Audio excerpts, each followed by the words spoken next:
Que la grâce de Jésus notre Seigneur, l'amour de Dieu le Père et la communion de l'Esprit Saint soient toujours avec vous. Bien-aimés dans le Christ, en ce 18e dimanche du temps ordinaire de l'année B, la liturgie de la parole de ce dimanche nous invite à reconnaître le don de Dieu, le vrai cadeau que Dieu nous offre, son amour infini. Mais souvent, nous sommes incapables de voir ce grand signe d'amour. Pourquoi? Parce que nous sommes préoccupés par le bien matériel.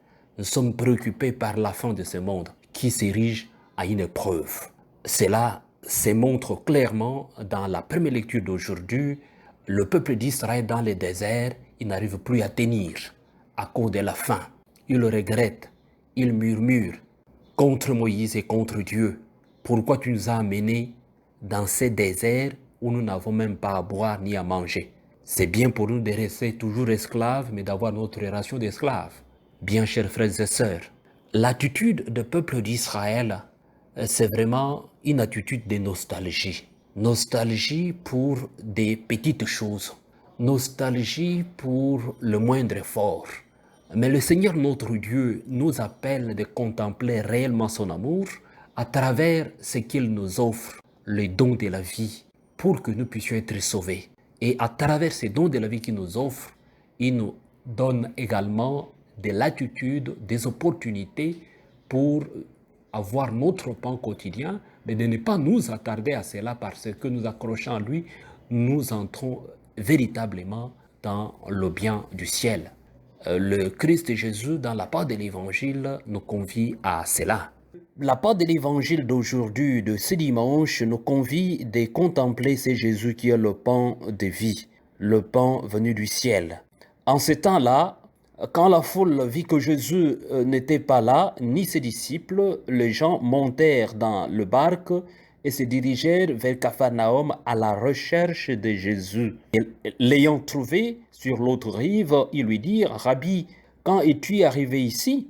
Jésus leur répondit: Amen, amen, je vous l'ai dit, vous me cherchez, non parce que vous avez vu des signes, mais parce que vous avez mangé de ce pain et que vous avez été rassasiés. Travaillez non pas pour la nourriture qui se perd, mais pour la nourriture qui demeure jusque dans la vie éternelle, celle que vous donnera le Fils de l'homme, lui que Dieu, le Père, a marqué de son sceau. Bien-aimé dans le Christ, Jésus fait comprendre à la foule: vous me cherchez pour une nourriture périssable. Attention, cherchez-moi plutôt pour la nourriture qui ne se perd pas, qui n'est pas périssable. Bien, chers frères et sœurs, le pain de Dieu, c'est celui qui descend du ciel et qui donne la vie au monde. C'est une belle expression, mes chers amis. Le Christ est le pain dont nous avons besoin pour vivre. Il est venu pour que nous ayons la vie et que nous l'ayons en abondance. Jean chapitre 10, verset 10. Bien, chers frères et sœurs, Jésus décrit ici deux espèces de vie. Il y a deux espèces de pain. Vous travaillez pour votre nourriture corporelle, périssable, dit Jésus, à cette foule, ou bien vous travaillez pour la nourriture qui n'est pas périssable. Ça signifie une vie périssable et une vie qui n'est pas périssable.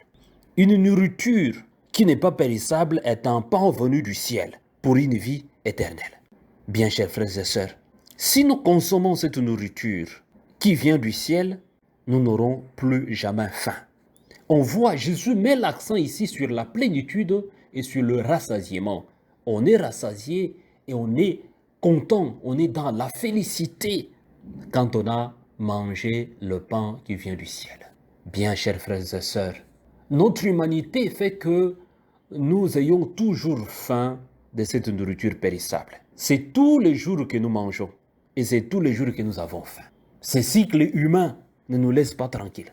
Les gens se battent de gauche à droite, les gens travaillent dur à la sueur de leur front pour obtenir la nourriture. Mais cette nourriture qui ne nous rassasie pas toujours parce qu'après nous avons faim. Cette nourriture qui ne nous place pas dans la plénitude parce que nous avons toujours des problèmes. Bien, chers frères et sœurs, célébrant l'Eucharistie, nous pouvons bien comprendre qu'il s'agit de la rencontre, qu'il s'agit de la présence du Christ. Et cette nourriture qui vient du ciel, c'est le Christ Jésus lui-même. Il nous arrive de célébrer l'Eucharistie dans des chapelles de fortune comme prêtres. Mais c'est l'Eucharistie. Et cette Eucharistie, c'est la même Eucharistie qui est célébrée dans des cathédrales, avec autant de fleurs, avec autant de bougies, avec tous les ornements possibles. C'est l'Eucharistie. Et l'Eucharistie, dans une chapelle de fortune, il y a les chrétiens qui sont là, qui sont rassemblés et qui célèbrent. C'est l'Eucharistie, c'est le Christ qui est au milieu de nous. Le Christ est là et c'est lui qui nous accompagne. Ayons faim et soif du Christ. N'ayons pas faim et soif des biens de ce monde. Malheureusement, nous sommes attirés au quotidien par la faim des biens de ce monde, qui nous amène même jusqu'à aller écraser les autres pourvu qu'on obtienne ces biens de ce monde, qui ne nous laisse pas tranquilles. Nous restons dans l'égoïsme qui ne dit pas son nom. Et cela ne nous laisse pas tranquilles à pratiquer la vraie charité. Nous tombons vraiment dans l'égoïsme. Mais le Christ nous dit, si nous les mangeons, lui qui est le pain qui vient du ciel, nous aurons une vie en abondance. Une vie qui ne finit pas, une vie éternelle.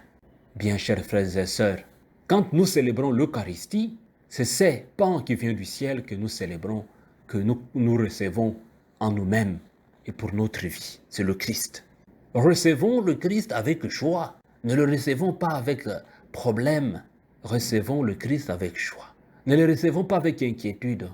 Recevons-le dans le respect et dans la dignité de toute personne créée à l'image de Dieu.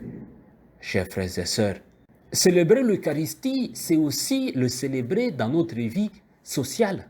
L'Eucharistie nous convie d'aller vers les autres, proclamer que le Christ est vivant, proclamer que le Christ est sauveur à travers l'amour de la charité, à travers une vie fraternelle, à travers l'attention aux autres. Bien chers frères et sœurs, l'Eucharistie conduit cette mission parce que aller dans la paix du Christ, nous recevons justement tout ce que nous avons reçu et nous recevons la mission d'aller apporter ce Christ aux autres. Nous recevons la mission d'ouvrir d'autres rencontres avec le Christ. Bien chers frères et sœurs, ne restons pas dans la recherche de Jésus uniquement pour nous-mêmes, uniquement pour ce pain qui est périssable. Cherchons et recherchons le Christ pour une vie en abondance. Il est cette nourriture qui n'est pas périssable. Il est une nourriture éternelle. Ouvrons nos cœurs. Allons-y à sa rencontre. Jésus le Christ est avec nous. Il nous accompagne. C'est lui qui fait notre vie. Il est avec nous. Ne nous décourageons pas quand on voit l'égoïsme de ce monde, quand on voit l'injustice de ce monde. Ne nous décourageons pas. Présentons le Christ, lui qui passait partout en faisant le bien. Présentons-le aux autres. Lui qui est une nourriture. Quand on la mange, on est rassasié, on est dans la plénitude. Recevez la bénédiction du Seigneur, au nom du Père et du Fils et du Saint-Esprit. Amen.